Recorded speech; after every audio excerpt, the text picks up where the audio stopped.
Anderson Silva could make north of $10 million from the UFC class action lawsuit payout. Let me explain. Yesterday, John Nash, aka Hey Not the Face, broke some huge news about the UFC antitrust lawsuit, Lee versus Zuffa. To quickly summarize those updates, the UFC has increased the payout to $375 million from around $330 million, and over 50 fighters have written letters of declaration explaining why they want to take the payout now.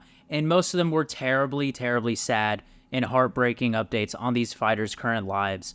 Lots of desperation, a lot of brain damage, a lot of loss of job, no healthcare, etc. If you want to learn more about that, please go look at our last video. I'll have it linked. The update today is that the equation to calculate payouts is more clear, and Nash explained, first, the fighters have to have fought from December 16th, 2010 to June 30th, 2017. That's the first requirement. After that, a fighter needs to total all the money that they made from the UFC in that time, their show money, their win bonuses, discretionary bonuses, etc. The things you won't include are royalty rights and payments from things like the Reebok deal. Take that and multiply it by 31%, and that will give you the first payout.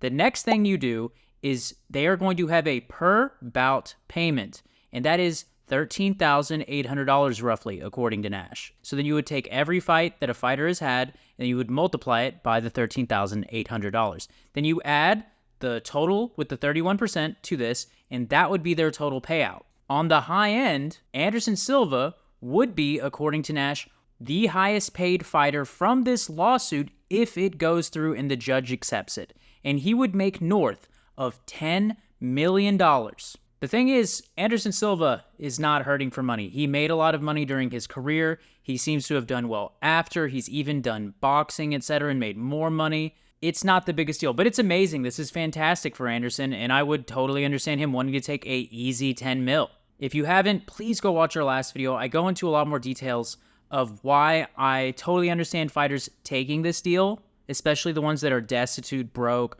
without healthcare, etc. But I explain in more detail why, ultimately, it's probably better to wait if possible. I know it sounds crazy, but Anderson could make way more than this. All the fighters could. It could be multiples on multiples more. But thank you again for watching. Shout out Nash. I will link to everything below, his Substack, his Twitter. Go support real journalism in this ridiculous sport.